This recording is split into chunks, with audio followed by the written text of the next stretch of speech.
Assalamualaikum warahmatullahi wabarakatuh.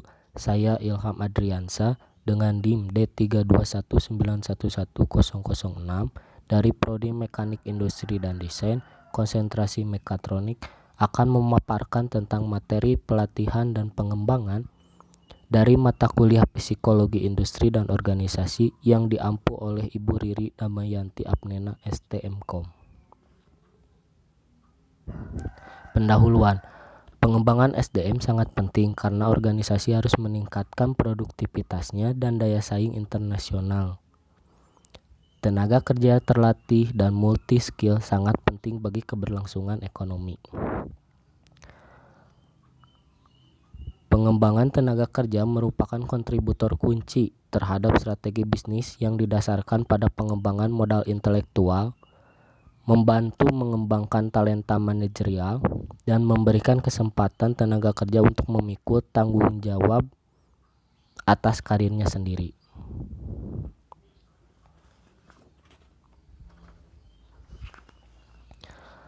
Menurut Thomson 2002, mengembangkan sumber daya manusia di dalam organisasi dapat menyediakan dukungan kelebihan kompetensi sejauh ketiga tuntutan dasar ini terpenuhi. Yang pertama, karyawan yang berkembang menghasilkan nilai ekonomis yang lebih positif dibandingkan dengan karyawan yang tidak berkembang atau dikembangkan. Yang kedua, kemampuan karyawan memberikan kelebihan dibandingkan kompetitor. Yang ketiga, kemampuan karyawan tidak mudah diduplikasi oleh kompetitor. Di Inggris, seperti yang dinyatakan Dale 2003, tidak adanya investasi dalam pengembangan SDM merupakan penyebab utama kegagalan perusahaan-perusahaan di negeri tersebut bersaing dengan perusahaan asing.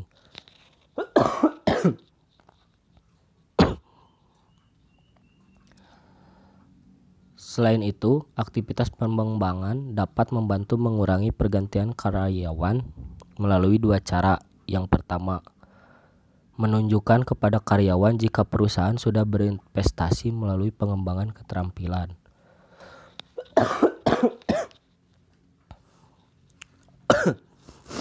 Yang kedua, dengan mengembangkan manajerial yang mampu menciptakan lingkungan kerja positif.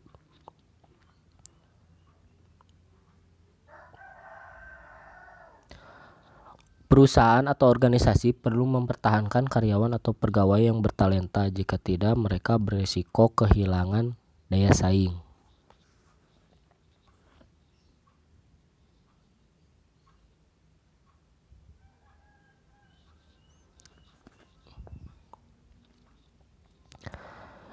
Perlu dan manfaatnya pelatihan dan pengembangan.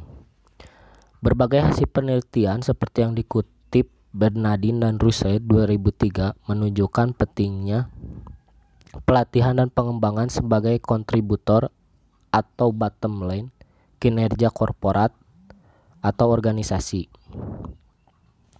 Para pemimpin organisasi yang memahami cara mendorong hasil bisnis di lingkungan kerjanya yang semakin kompetitif, yang lebih kompetitif dan global, para pemimpin organisasi yang paham cara mendorong hasil bisnis yang lebih kompetitif dan global sadar jika peningkatan SDM melalui pelatihan dan pengembangan penting untuk mencapai kesuksesan. Banyak perusahaan atau organisasi di seluruh dunia memandang tingkat keterampilan tenaga kerja sebagai prioritas utama perencanaan.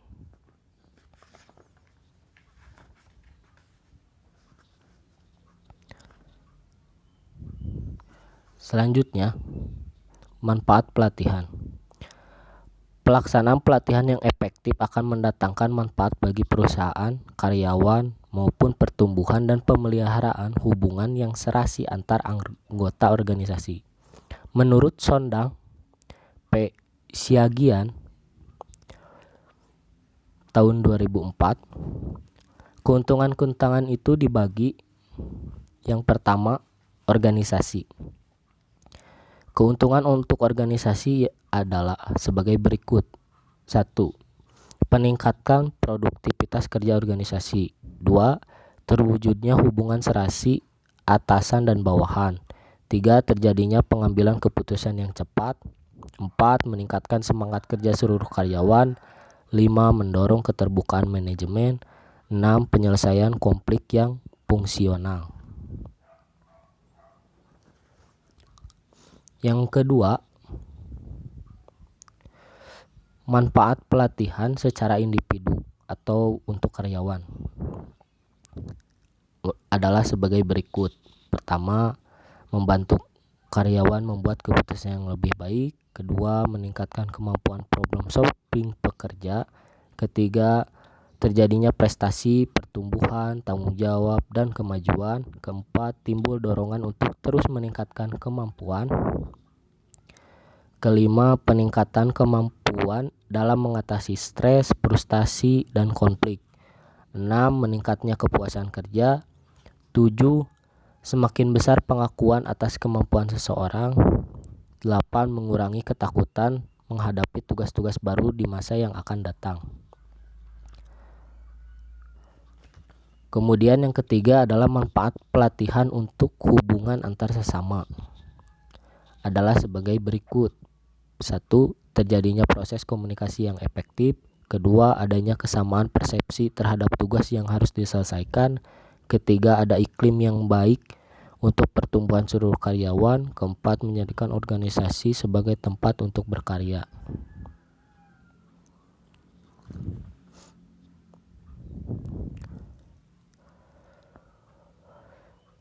Survei terhadap pelatihan dan pengembangan secara konsisten menemukan bahwa 4 karakteristik yang tampaknya membedakan perusahaan dengan praktik pelatihan yang paling efektif.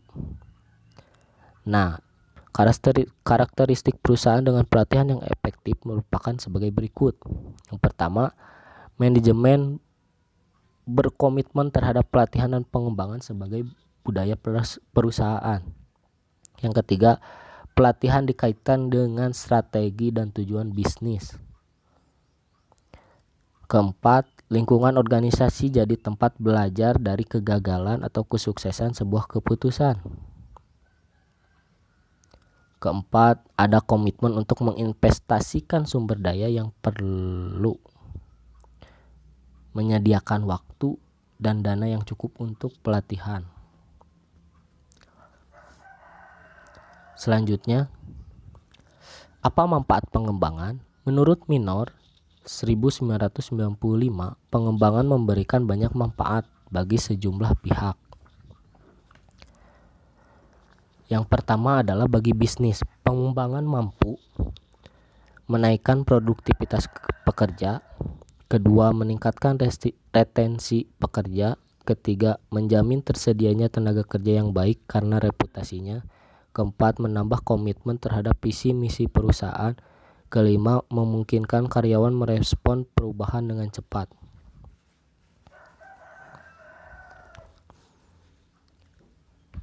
Manfaat pengembangan bagi karyawan yaitu pengembangan bisa: pertama, membantu pekerja berkembang. Kedua, memelihara keahliannya tetap mutakhir. Ketiga, meningkatkan keterlibatan dalam pengambilan keputusan pengelolaan.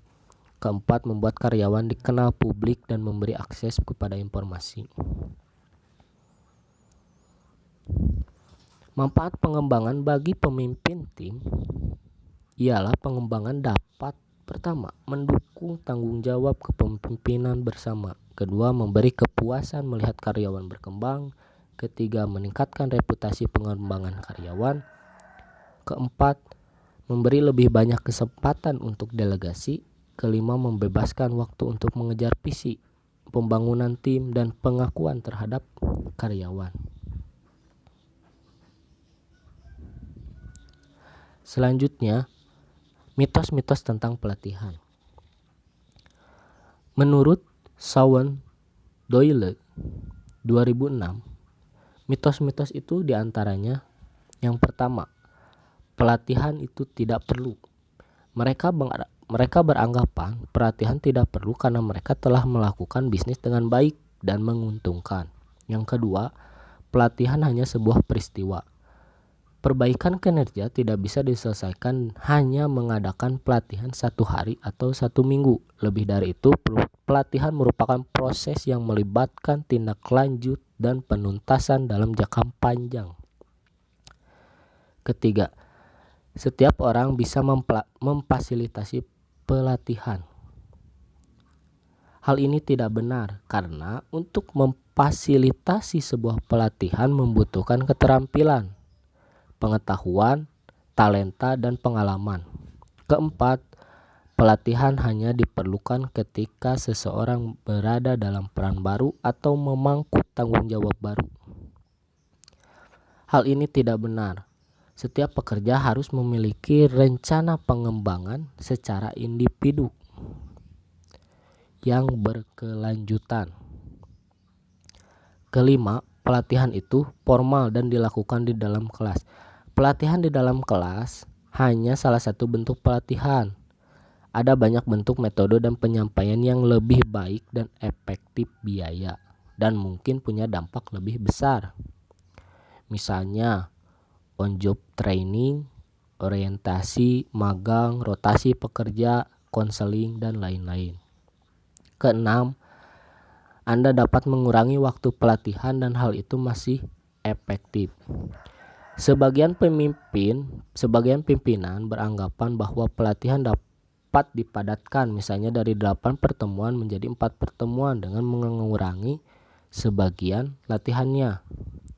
Padahal seorang profesional tahu bahwa pembelajaran membutuhkan waktu dan latihan merupakan kesempatan peserta pelatihan untuk menciptakan konsep di mana pembelajaran yang sebenarnya terjadi. Ketujuh, pelatihan itu mahal. Pelatihan tidak harus mahal, terutama jika dilakukan secara internal. 8. Jika bisa pelatihan secara online, itu akan mengganti pelatihan secara tatap muka. Pelatihan secara online bisa jadi sangat baik untuk pendidikan dan untuk prapenugasan, tetapi tidak dapat menggantikan kelas tatap muka karena di dalam kelas tatap muka pembelajaran terjadi melalui latihan, diskusi, dan dialog. 9. Eksekutif tidak perlu pelatihan. Hal itu tidak benar karena eksekutif pimpinan juga memiliki kebutuhan pengembangan dan pelatihan merupakan salah satu jawaban terhadap kebutuhan tersebut. Selanjutnya, kapan pelatihan diperlukan? Menurut Shawn Doyle 2006, beberapa situasi di mana pelatihan benar-benar dibutuhkan adalah sebagai berikut. Yang pertama, ketika karyawan baru dipekerjakan. Ketika karyawan baru dipekerjakan, dia harus memperoleh orientasi karyawan baru. Hal ini beralasan untuk mengurangi kecemasan atau ketegangan dan karyawan baru lebih cepat beradaptasi dan menjadi lebih efisien dan lebih cepat. Kedua, ketika ada masalah kinerja. Berulang-ulang seorang karyawan mengalami kegagalan karena mereka ingin melakukan yang terbaik dalam perannya, tetapi tidak diberi pelatihan secukupnya atau mereka tidak tahu bagaimana cara melakukan pekerjaannya. Ketiga, pelatihan merupakan bagian dari rencana pengembangan individu. Setiap karyawan harus memiliki rencana pengembangan individu, rencana pengembangan yang dikaitkan dengan sasaran jangka panjang karyawan tersebut. Keempat, ketika ada perubahan besar-besaran di dalam organisasi. Jika terjadi perubahan di dalam perusahaan, divisi, atau tim, para pekerja perlu dilatih bagaimana cara untuk menanganinya. Kelima, ketika ada produk, proses, atau prosedur baru. Jika ada program, perangkat lunak yang diperkenalkan, mereka harus dilatih bagaimana cara menggunakannya. Keenam, ketika organisasi membangun kekuatan cadangan sebagai bagian dari rencana suksesi. Setiap organisasi memiliki talenta di masa yang akan datang pada setiap departemen. Keuntungan mengembangkan talenta dari dalam ialah ketika seseorang berhenti, posisi itu diisi dengan cepat oleh talenta yang sudah disiapkan. Jika dari luar organisasi, akan memakan waktu lama dan bisa berbulan-bulan.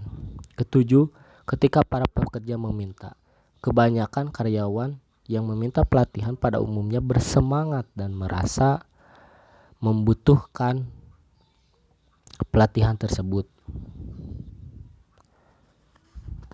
Selanjutnya adalah pengertian pelatihan dan pengembangan.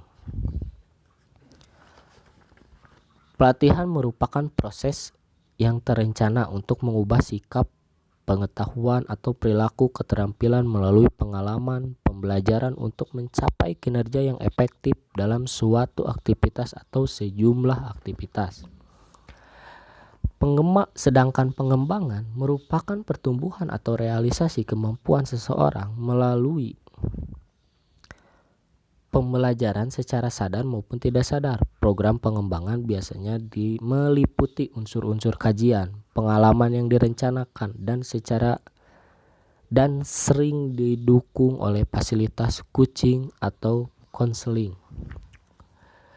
Beberapa pengertian di atas menunjukkan bahwa pelatihan dan pengembangan memiliki satu persamaan yang mendasar, yaitu pembelajaran. Apa itu pembelajaran? Pembelajaran yaitu perubahan yang relatif permanen dalam perilaku, kognisi atau pemikiran, atau afeksi atau emosi yang terjadi sebagai akibat interaksi seseorang dengan lingkungannya.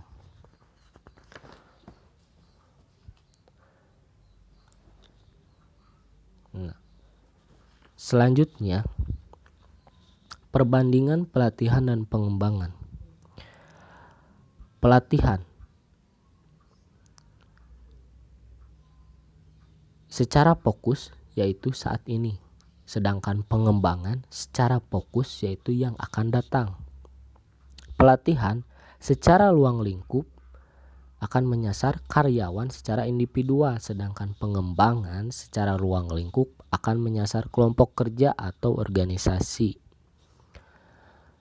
Pelatihan secara kerangka waktu akan segera atau dalam jangka waktu yang pendek, sedangkan pengembangan secara kerangka waktu akan menyasar waktu yang jangka panjang. Pelatihan secara sasaran akan memperbaiki kekurangan kemampuan yang saat ini, sedangkan pengembangan akan mempersiapkan tuntutan kerja di masa yang akan datang. Pelatihan secara aktivitas akan menunjukkan atau memperlihatkan. Jadi isi pelatihan itu aktivitasnya akan menunjukkan atau memperlihatkan, sedangkan pengembangan isi dari aktivitasnya adalah pembelajaran. Pelatihan secara penggunaan atau pengalaman kerja yaitu rendah, sedangkan pengembangan untuk secara penggunaan atau pengalaman kerjanya tinggi. Pelatihan secara partisipasi yaitu dituntut, sedangkan pengembangan cara partisipasinya yaitu sukarela. Selanjutnya, tren pelatihan. Dalam pandangan Cascio 2006, berikut adalah beberapa tantangan besar yang harus dihadapi para pekerja atau pegawai. Yang pertama, hiperkompetensi. Para pemimpin atau pekerja dituntut untuk menciptakan strategi bisnis atau model dan struktur organisasi secara terus-menerus. Yang kedua, pergeseran kekuatan kepada pelanggan. Dengan menggunakan internet, pelanggan dapat mengakses sebuah data yang memungkinkan mereka untuk membandingkan harga dan produk. Dengan demikian, akan selalu ada kebutuhan untuk memenuhi kebutuhan produk dan jasa sesuai dengan keinginan pelanggan. Ketiga, kolaborasi lintas organisasi dan geografis. Dalam beberapa kasus, supplier bersanding dengan produsen atau perusahaan, pabrikan, dan berbagi akses terhadap tingkat stok. Yang keempat, kebutuhan untuk mempertahankan tingkat talenta tinggi. Karena jasa dan produk bisa ditiru, kemampuan tenaga kerja berinovasi, menyempurnakan proses, memecahkan masalah, dan membentuk hubungan menjadi satu-satunya keunggulan dalam bersaing. Kelima, perubahan pada tenaga kerja. Pergeseran demografis menunjukkan bahwa banyak anak muda tidak terampil dan kurang terdidik. Keenam, perubahan teknologi. Perubahan teknologi memaksa mensyaratkan pelatihan kembali pada pekerja yang ada. Ketujuh, tim. Semakin banyak perusahaan melibatkan karyawan dan tim di tempat bekerja, anggota tim perlu mempelajari perilaku seperti meminta ide, menawarkan bantuan tanpa diminta, keterampilan menyimak dan umpan balik, mengakui dan mempertimbangkan gagasan-gagasan orang lain.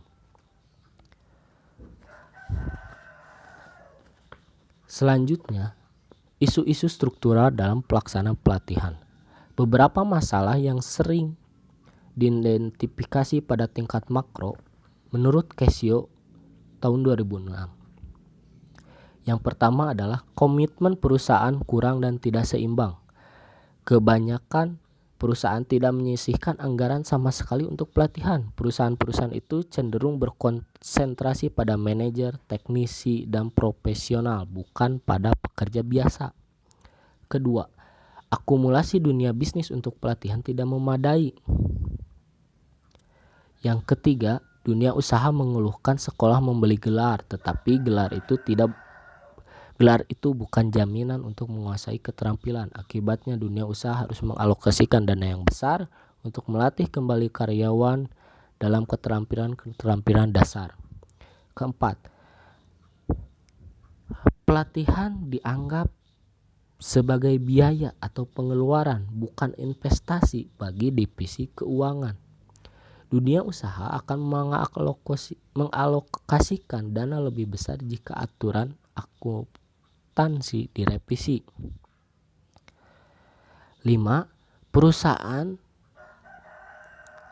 dan sekolah harus mengembangkan hubungan yang lebih erat. Sekolah sering dipandang sebagai tidak tanggap terhadap permintaan pasar, sedangkan dunia usaha dipandang tidak mengkomunikasikan permintaannya ke sekolah. Jadi ada ketidaksinkronan.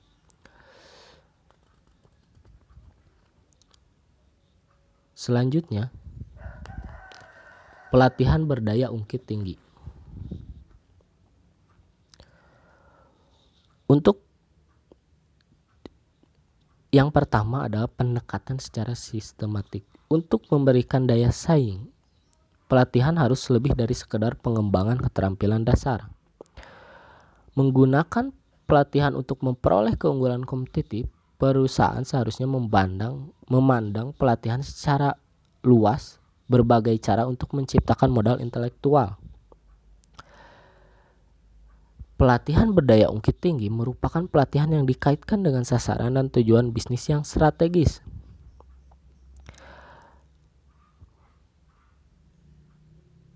Pelatihan ini menggunakan proses desain pembelajaran untuk memastikan pelatihan itu efektif dan membandingkan program pelatihan perusahaan dengan program di perusahaan lain.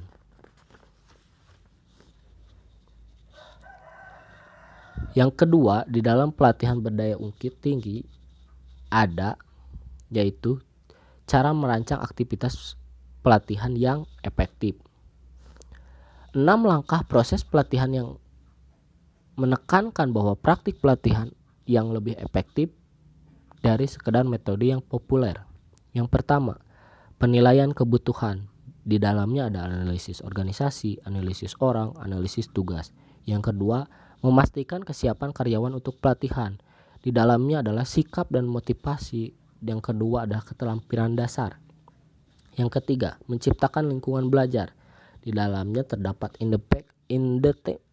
identifikasi tujuan pembelajaran dan hasil pelatihan, materi yang bermakna, praktik, umpan balik, observasi terhadap orang lain, pelaksanaan dan koordinasi program. Yang keempat, memastikan terjadinya transfer pelatihan. Strategi di dalamnya adalah strategi manajemen pribadi, dukungan teman dan sesama, dan manajer. Yang kelima, menyeleksi metode pelatihan.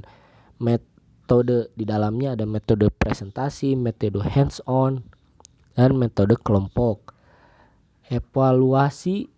Yang keenam, evaluasi program pelatihan.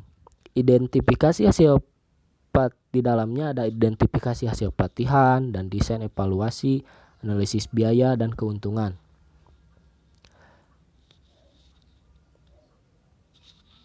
Selanjutnya ada pengembangan diri. Sejumlah saran untuk membantu karyawan meningkatkan pengembangan dirinya dan meningkatkan kesempatan untuk kemajuan. Nah, ini adalah saran untuk pengembangan diri. Saran untuk pengembangan yaitu yang pertama, ciptakan pernyataan misi pribadi. Yang kedua, ambillah tanggung jawab atas arah dan perkembangan Anda sendiri. Buatlah peningkatan bukan kemajuan. Yang keempat, jadi prioritas Anda. Yang kelima, berbicara dengan orang di posisi yang Anda harapkan dan dapatkan saran-saran bagaimana melakukan pekerjaan itu. 6. Tetapkan tujuan yang logis. 7. Lakukan investasi untuk diri Anda sebagai prioritas. Saran untuk kemajuan. Yang pertama, ingat bahwa kinerja di bagian Anda itu penting, tetapi kinerja antar pribadi amat penting. Yang kedua, tetapkan nilai dan prioritas yang tepat. Yang ketiga, berikan solusi bukan masalah. Yang keempat, jadilah pemain tim. Yang kelima, jadilah orang yang berorientasi pada pelanggan. Yang keenam, bertindaklah seolah apa yang Anda lakukan punya dampak besar. Cukup sekian presentasi yang dapat saya paparkan dari materi pelatihan dan pengembangan. Apabila ada kekurangan, saya mohon maaf. Wassalamualaikum warahmatullahi wabarakatuh.